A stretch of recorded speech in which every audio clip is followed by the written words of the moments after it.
Attention Outlook।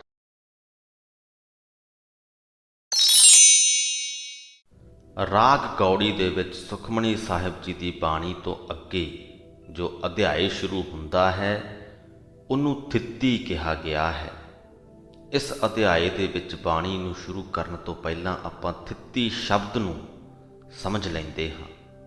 Sanskrit ਦੇ ਵਿੱਚ ਇੱਕ ਲਫ਼ਜ਼ ਹੈ ਤਿੱਥ, ਤੇ ਅਕਸਰ ਅਸੀਂ ਇਹ ਲਫ਼ਜ਼ ਪੰਜਾਬੀ ਦੇ ਵਿੱਚ ਵੀ ਬੋਲਦੇ ਹਾਂ।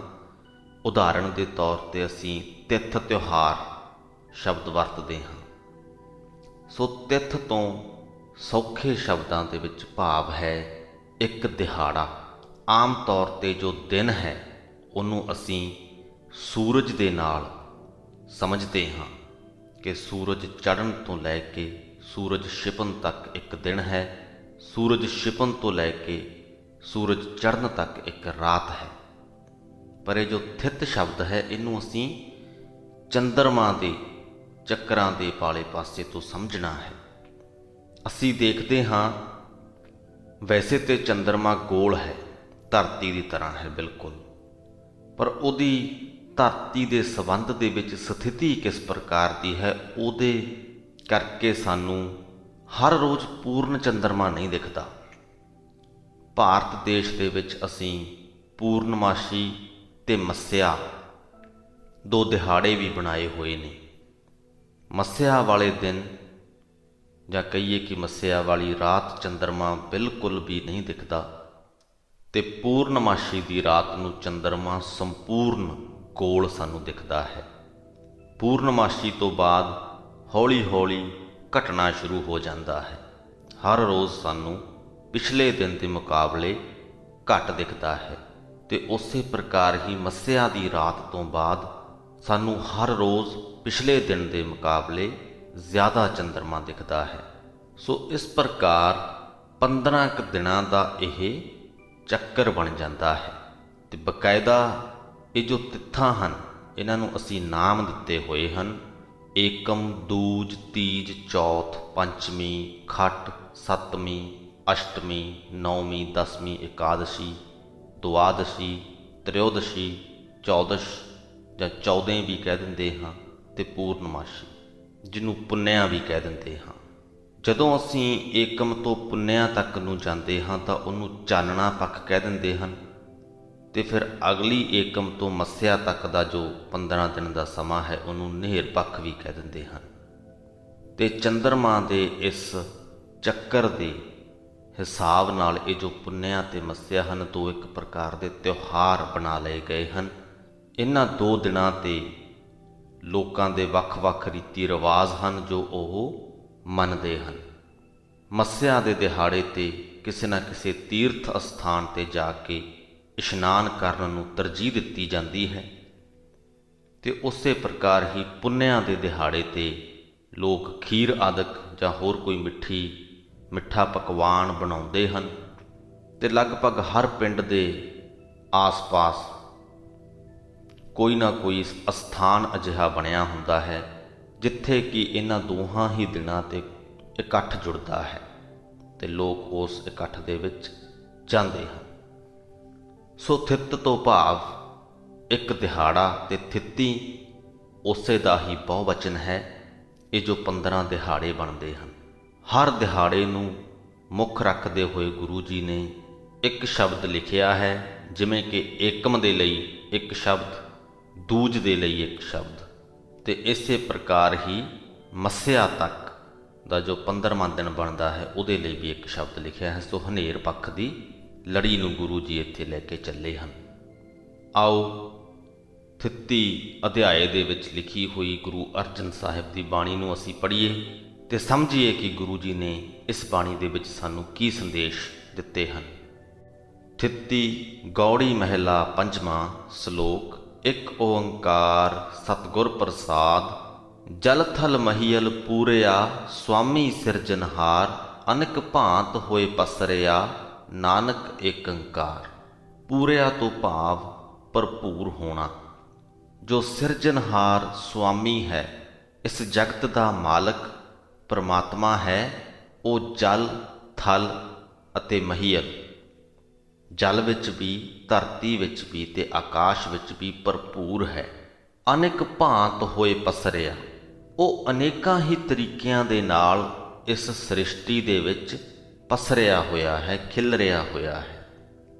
ਇਨਸਾਨਾਂ ਦੇ ਵਿੱਚ ਵੀ ਵਸਦਾ ਹੈ, ਪਸ਼ੂਆਂ ਦੇ ਵਿੱਚ ਵੀ ਵਸਦਾ ਹੈ, ਪੰਛੀਆਂ ਦੇ ਵਿੱਚ ਵੀ ਵਸਦਾ ਹੈ। ਕੀੜੇ ਮਕੌੜੇ, ਬਨਸਪਤੀ, ਹਵਾ, ਪਾਣੀ, ਧਰਤੀ, ਆਕਾਸ਼, ਹਰ ਥਾਂ ਉਸ ਪਰਮਾਤਮਾ ਦੀ ਮੌਜੂਦਗੀ ਹੈ। ਤੇ ਪੰਕਤੀ ਦੇ ਅਖੀਰ ਦੇ ਵਿੱਚ ਏਕੰਕਾਰ ਸ਼ਬਦ ਵਰਤਿਆ ਗਿਆ ਹੈ, ਇਹ ਦਰਸਾਉਣ ਦੇ ਲਈ ਕਿ ਉਹ ਅਕਾਲ ਪੁਰਖ ਇੱਕ ਹੀ ਹੈ, ਉਹਦੇ ਵਰਗਾ ਜਾਂ ਉਹਦੇ ਬਰਾਬਰ ਦਾ ਕੋਈ ਦੂਜਾ ਨਹੀਂ ਹੈ। ਉਹ ਇੱਕ ਹੀ ਹੈ ਜੋ ਸਾਰੀ ਸ੍ਰਿਸ਼ਟੀ ਦੇ ਵਿੱਚ ਪਸਰਿਆ ਹੋਇਆ ਹੈ। ਪੌੜੀ। ਏਕਮ ਏਕੰਕਾਰ ਪ੍ਰਭ ਕਰੋ ਬੰਦਨਾ ਧਿਆਏ, ਗੁਣ ਗੋਬਿੰਦ ਗੋਪਾਲ ਪ੍ਰਭ ਸ਼ਰਨ ਪਰੋ ਹਰ ਰਾਏ। ਜਿਸ ਪ੍ਰਕਾਰ ਅਸੀਂ 52 ਅੱਖਰੀ ਦੀ ਬਾਣੀ ਪੜ੍ਹੀ ਤੇ ਉਹਦੇ ਵਿੱਚ ਇੱਕ ਅੱਖਰ ਨੂੰ ਲੈ ਕੇ ਗੁਰੂ ਜੀ ਨੇ ਇੱਕ ਸ਼ਬਦ ਲਿਖਿਆ ਸੀ, ਸੋ ਬਿਲਕੁਲ ਉਸੇ ਪ੍ਰਕਾਰ ਹੀ ਏਕਮ ਦੀ ਈੜੀ ਨੂੰ ਲੈ ਕੇ ਗੁਰੂ ਜੀ ਨੇ ਇੱਥੇ ਸਾਨੂੰ ਜੋ ਸੰਦੇਸ਼ ਦਿੱਤਾ ਹੈ, ਏਕੰਕਾਰ ਤੋਂ ਸ਼ਬਦ ਦੀ ਸ਼ੁਰੂਆਤ ਕੀਤੀ ਹੈ। ਗੁਰੂ ਜੀ ਕਹਿੰਦੇ ਕਿ ਹੇ ਭਾਈ, ਮੈਂ ਉਸ ਏਕੰਕਾਰ ਪ੍ਰਭੂ ਦੀ ਭਗਤੀ ਕਰਦਾ ਹਾਂ, ਉਸ ਪਰਮਾਤਮਾ ਨੂੰ ਸਿਮਰਦਾ ਹਾਂ, ਉਸ ਅੱਗੇ ਨਮਸਕਾਰ ਕਰਦਾ ਹਾਂ। ਮੈਂ ਗੋਬਿੰਦ ਗੋਪਾਲ ਪ੍ਰਭੂ ਦੇ ਗੁਣ ਗਾਉਂਦਾ ਹਾਂ ਤੇ ਉਸ ਪ੍ਰਭੂ ਪਾਤਸ਼ਾਹ ਦੀ ਸ਼ਰਨ ਪੈਂਦਾ ਹਾਂ, ਉਸ ਪ੍ਰਭੂ ਪਰਮਾਤਮਾ ਦੀ। ਤਾਂ ਕਿ ਆਸ ਕਲਿਆਣ ਸੁਖ ਜਾਤੇ ਸਭ ਕੁਛ ਹੋਏ, ਚਾਰ ਕੁੰਟ ਦੈ ਦਿਸ਼ ਭ੍ਰਮਿਓ, ਤਿਸ ਬਿਨ ਅਵਰ ਨਾ ਕੋਈ। ਉਹ ਪਰਮਾਤਮਾ ਜਿਸ ਦੀ ਆਸ ਆਪਣੇ ਮਨ ਦੇ ਵਿੱਚ ਰੱਖਿਆਂ ਕਲਿਆਣ ਸੁਖ ਹੁੰਦਾ ਹੈ, ਆਨੰਦ ਮਿਲਦਾ ਹੈ। ਗੁਰੂ ਜੀ ਕਹਿੰਦੇ ਕਿ ਮੈਂ ਚਾਰਾਂ ਦਿਸ਼ਾਵਾਂ, ਚਾਰਾਂ ਕੋਨਿਆਂ, 10 ਦਿਸ਼ਾਵਾਂ ਦੇ ਵਿੱਚ ਜਾ ਕੇ ਵੇਖ ਲਿਆ ਹੈ, ਪਰ ਉਸ ਪਰਮਾਤਮਾ ਦੇ ਵਰਗਾ ਹੋਰ ਕੋਈ ਵੀ ਨਹੀਂ ਹੈ। ਵੇਦ ਪੁਰਾਣ ਸਿਮਰਤ ਸੁਨੇ, ਬਹੁਵਿਧ ਕਰੋ ਵਿਚਾਰ, ਪਤਿਤ ਉਦਾਹਰਨ ਭੈ ਹਰਨ, ਸੁਖ ਸਾਗਰ ਨਿਰੰਕਾਰ। ਇਹਨਾਂ ਪੰਕਤੀਆਂ ਦੇ ਵਿੱਚ ਨਿਰੰਕਾਰ ਸ਼ਬਦ ਬਹੁਤ ਮਹੱਤਵਪੂਰਨ ਹੈ। ਗੁਰੂ ਜੀ ਕਹਿੰਦੇ ਕਿ ਮੈਂ ਵੇਦ ਪੁਰਾਣ ਸਮਿਰਤੀਆਂ ਆਦਿਕ ਪੜ੍ਹ ਵੀ ਲਈਆਂ, ਉਹਨਾਂ ਦੇ ਅਨੁਸਾਰ ਵੀ ਵਿਚਾਰ ਕਰ ਲਈ ਤੇ ਅਨੇਕਾਂ ਹੋਰ ਤਰੀਕਿਆਂ ਦੇ ਨਾਲ ਵੀ ਵਿਚਾਰ ਕਰ ਲਈ।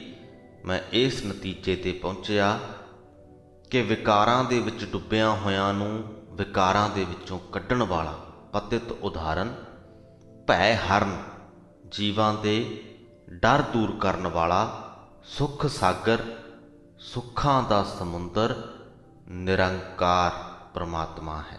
ਉਹ ਪਰਮਾਤਮਾ ਜਿਸ ਦਾ ਕੋਈ ਆਕਾਰ ਨਹੀਂ ਹੈ।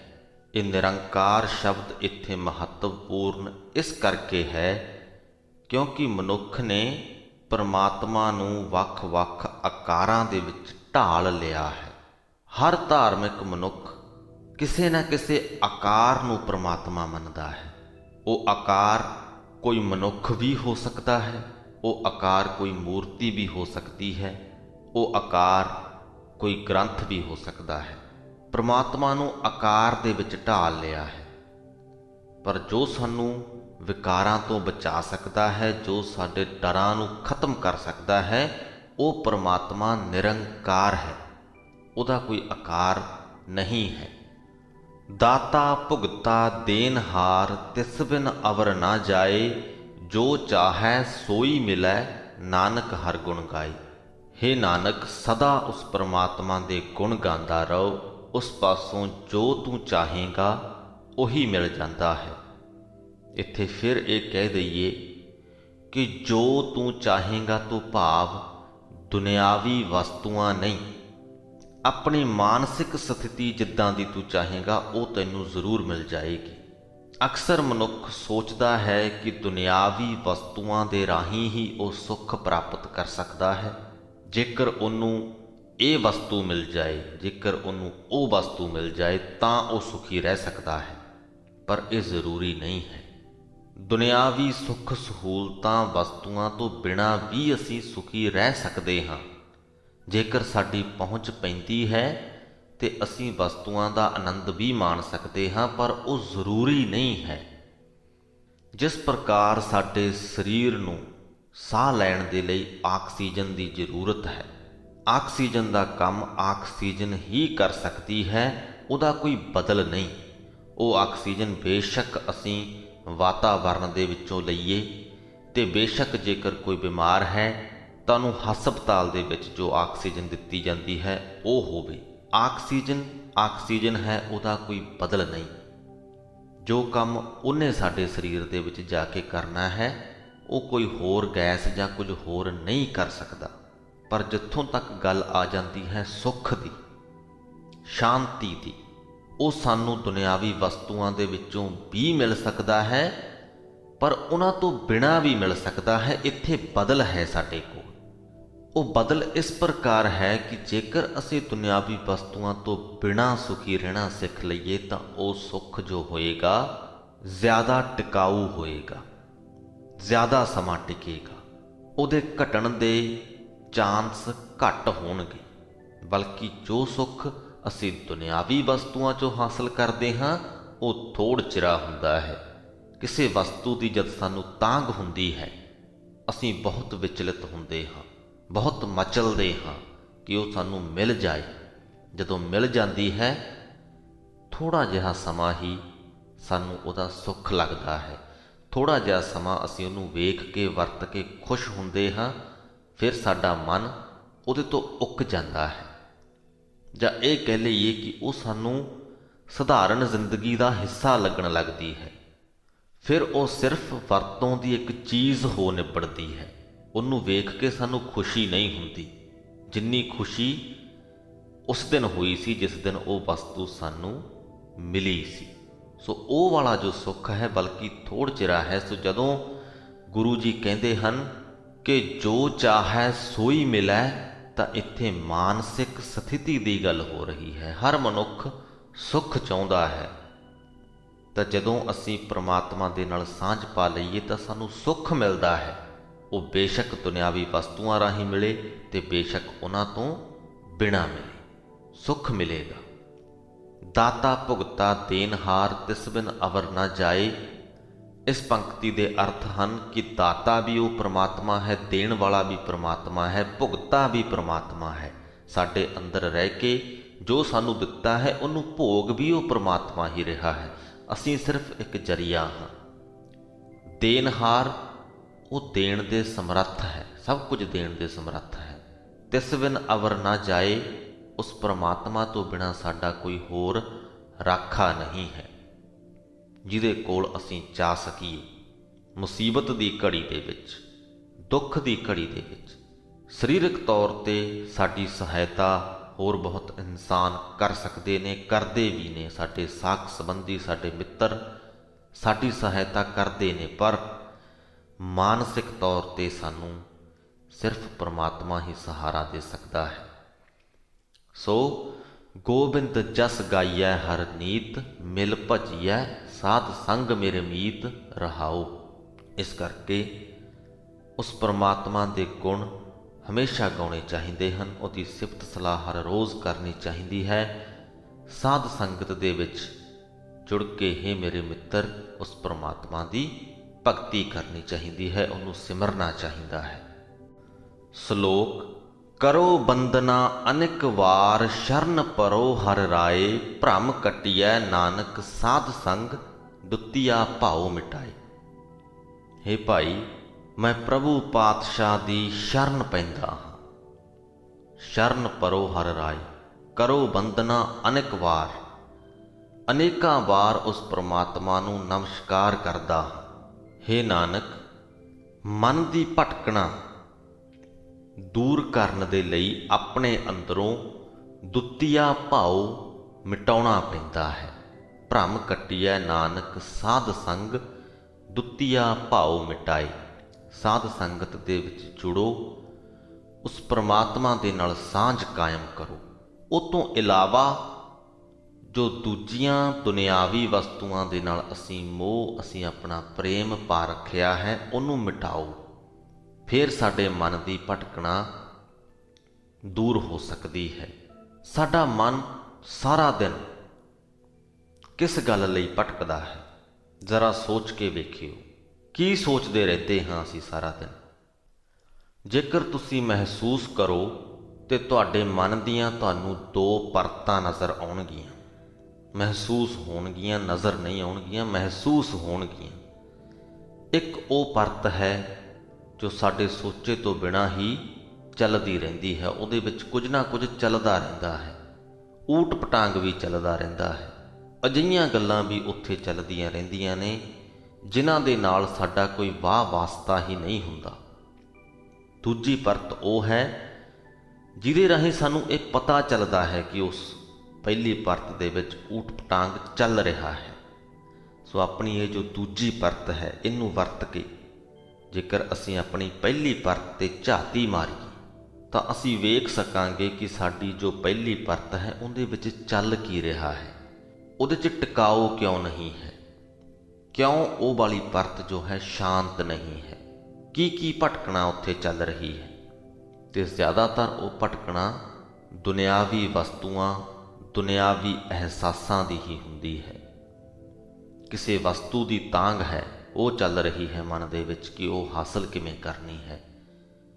ਕਿਸੇ ਅਹਿਸਾਸ ਦੀ ਤਾਂਘ ਹੈ, ਸਾਨੂੰ ਪਿਆਰ ਚਾਹੀਦਾ ਹੈ, ਸਾਨੂੰ ਸਵਾਦ ਚਾਹੀਦਾ ਹੈ। ਉਹ ਸਵਾਦ ਭੋਜਨ ਦਾ ਵੀ ਹੋ ਸਕਦਾ ਹੈ, ਕਿਸੇ ਹੋਰ ਪ੍ਰਕਿਰਿਆ ਦਾ ਵੀ ਹੋ ਸਕਦਾ ਹੈ। ਉਹ ਜੋ ਤਾਂਘ ਹੈ ਉਹ ਸਾਡੇ ਮਨ ਅੰਦਰ ਭਟਕਣਾ ਪੈਦਾ ਕਰ ਰਹੀ ਹੈ। ਇਹ ਸਾਰਾ ਕੁਝ ਕਿਉਂ ਹੈ? ਕਿਉਂਕਿ ਸਾਡਾ ਮੋਹ ਪ੍ਰਮਾਤਮਾ ਨੂੰ ਛੱਡ ਕੇ ਦੂਜੇ ਪਾਸੇ ਲੱਗਿਆ ਹੋਇਆ ਹੈ। ਤੇ ਜਦੋਂ ਸਾਧ ਸੰਗਤ ਦੇ ਵਿੱਚ ਜੁੜ ਕੇ ਅਸੀਂ ਆਪਣੇ ਉਸ ਮੋਹ ਨੂੰ ਦੂਜੇ ਪਾਸਿਓਂ ਹਟਾ ਕੇ, ਦੁੱਤੀਆ ਭਾਉ ਮਿਟਾ ਕੇ ਪ੍ਰਮਾਤਮਾ ਦੇ ਨਾਲ ਜੋੜ ਲੈਂਦੇ ਹਾਂ ਤਾਂ ਸਾਰੀ ਭਟਕਣਾ ਖਤਮ ਹੋ ਜਾਂਦੀ ਹੈ। ਫਿਰ ਅਸੀਂ ਜਦੋਂ ਆਪਣੀ ਪਹਿਲੀ ਪਰਤ 'ਤੇ ਝਾਤ ਮਾਰਾਂਗੇ ਤੇ ਸਾਨੂੰ ਬੜਾ ਸੰਨਾਟਾ, ਬੜਾ ਹੀ ਸ਼ਾਂਤਮਈ ਮਾਹੌਲ ਨਜ਼ਰ ਆਏਗਾ। ਉਹ ਪਰਮ ਸ਼ਾਂਤੀ ਹੋਏਗੀ। ਉਸ ਮਨੁੱਖ ਦਾ ਚਿਹਰਾ ਹਸੂੰ ਕਰੇਗਾ ਕਿਉਂਕਿ ਉਹਦੇ ਮਨ ਵਿੱਚ ਕੁਝ ਚੱਲ ਨਹੀਂ ਰਿਹਾ। ਅੰਦਰ ਸ਼ਾਂਤੀ ਹੈ, ਅੰਦਰ ਕੋਈ ਭਟਕਣਾ ਨਹੀਂ ਹੈ। ਅੱਗੇ ਚੱਲਦੇ ਹਾਂ ਜੀ। ਪੌੜੀ। ਦੁਤੀਆ ਦੁਰਮਤ ਦੂਰ ਕਰ, ਗੁਰ ਸੇਵਾ ਕਰ ਨੀਤ। ਰਾਮ ਰਤਨ ਮਨ ਤਨ ਵਸੈ, ਤਜ ਕਾਮ ਕ੍ਰੋਧ ਲੋਭ ਮੀਤ। ਦੁਤੀਆ ਦੂਜ ਦੀ ਗੱਲ ਕਰਦੇ ਹੋਏ ਇੱਥੋਂ ਗੁਰੂ ਜੀ ਨੇ ਦੱਦਾ ਲੈ ਲਿਆ ਤੇ ਦੱਦੇ ਤੋਂ ਦੁਰਮਤ ਦੀ ਗੱਲ ਕਰਦੇ ਹਨ ਕਿ ਆਪਣੇ ਅੰਦਰੋਂ ਦੁਰਮਤ ਦੂਰ ਕਰ। ਜੋ ਖੋਟੀ ਮਤ ਹੈ ਉਹਨੂੰ ਦੂਰ ਕਰਕੇ ਹਰ ਰੋਜ਼ ਗੁਰੂ ਦੀ ਸੇਵਾ ਕਰ। ਗੁਰੂ ਨੇ ਜੋ ਦੱਸਿਆ ਹੈ ਉਹ ਕਰ। ਇਸ ਪ੍ਰਕਾਰ ਤੇਰੇ ਹਿਰਦੇ ਵਿੱਚ ਰਤਨ ਰੂਪ ਪ੍ਰਮਾਤਮਾ ਦਾ ਨਾਮ ਆ ਵਸੇਗਾ। ਤੇਰੇ ਅੰਦਰੋਂ ਕਾਮ ਕ੍ਰੋਧ ਲੋਭ ਖਤਮ ਹੋ ਜਾਣਗੇ। ਪ੍ਰਮਾਤਮਾ ਦਾ ਨਾਮ ਆਪਣੇ ਅੰਦਰ ਵਸਾਉਣ ਦੇ ਲਈ ਇਹ ਜੋ ਵਿਕਾਰ ਹਨ ਇਹਨਾਂ ਨੂੰ ਖਤਮ ਕਰਨਾ ਜ਼ਰੂਰੀ ਹੈ।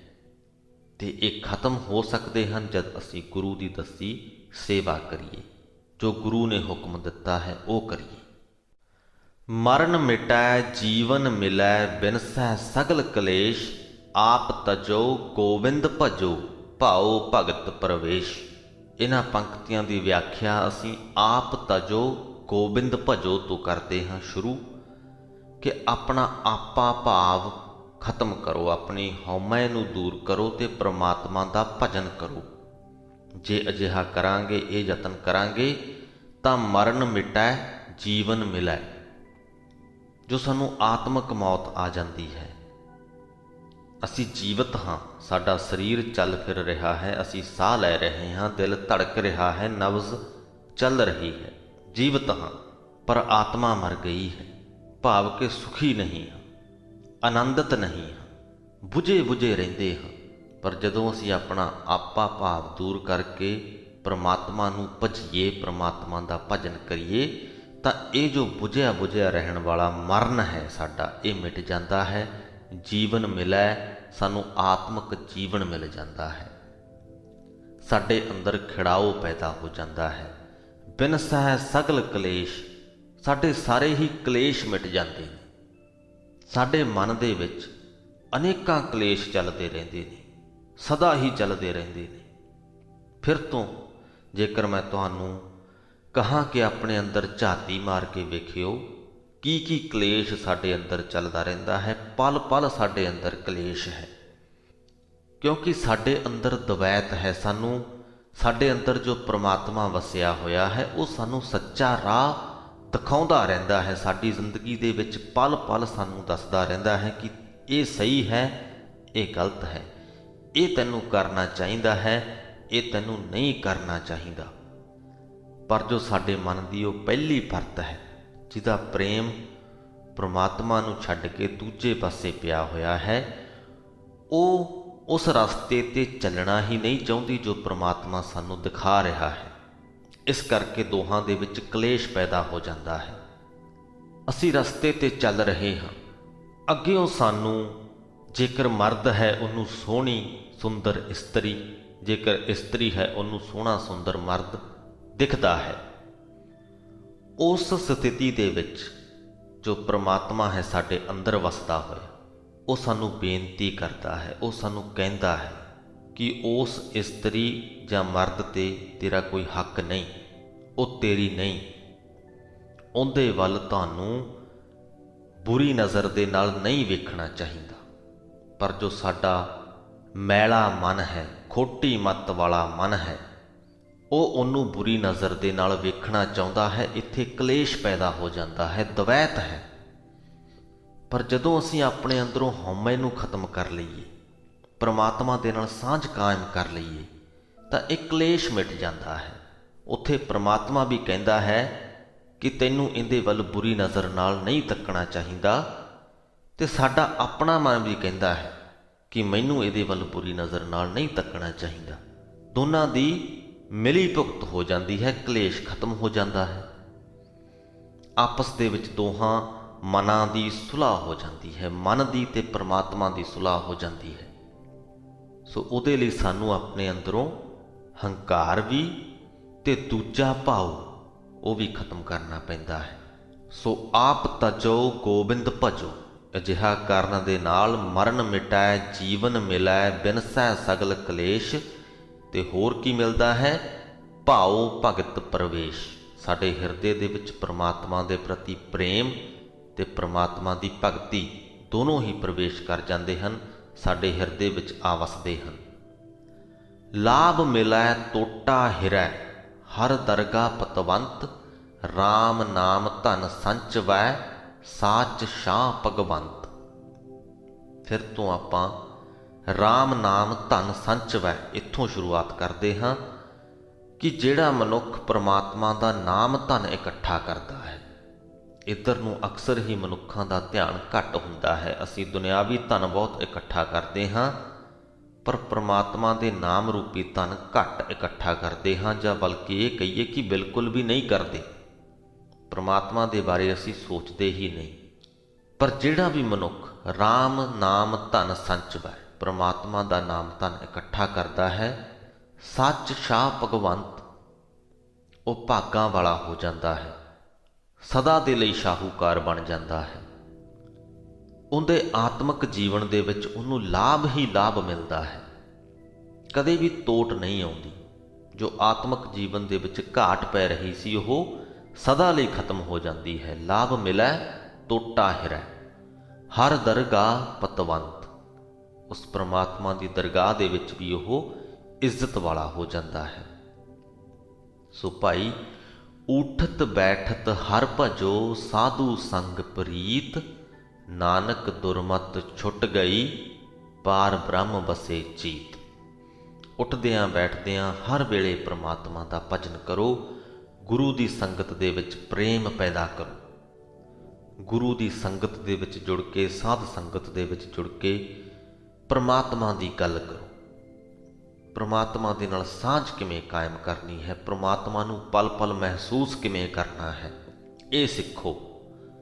ਜਦੋਂ ਇਹ ਸਿੱਖ ਗਏ ਤਾਂ ਪਾਰ ਬ੍ਰਹਮ ਪ੍ਰਮਾਤਮਾ ਸਾਡੇ ਚਿੱਤ ਵਿੱਚ ਆ ਵਸਦਾ ਹੈ, ਤੇ ਸਾਡੀ ਜੋ ਦੁਰਮਤ ਹੈ, ਖੋਟੀ ਮਤ ਜਿਸ ਦੀ ਇਸ ਸ਼ਬਦ ਦੀ ਸ਼ੁਰੂਆਤ ਦੇ ਵਿੱਚ ਗੱਲ ਹੋਈ, ਉਹ ਦੁਰਮਤ ਦੂਰ ਹੋ ਜਾਂਦੀ ਹੈ।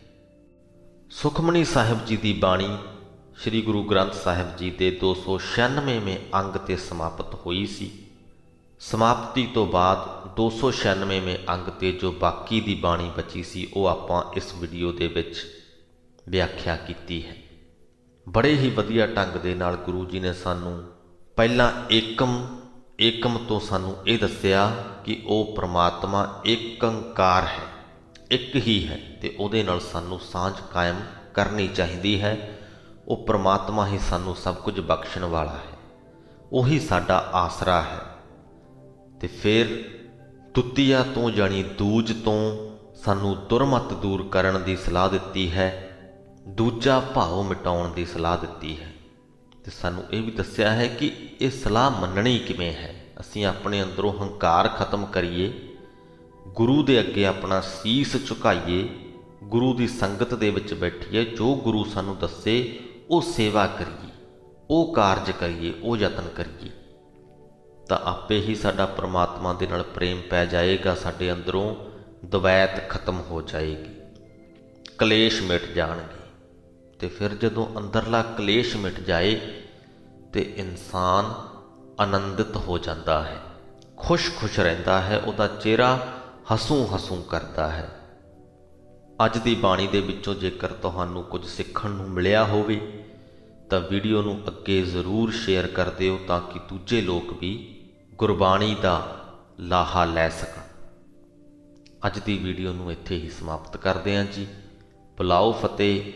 ਵਾਹਿਗੁਰੂ ਜੀ ਕਾ ਖਾਲਸਾ, ਵਾਹਿਗੁਰੂ ਜੀ ਕੀ ਫਤਿਹ।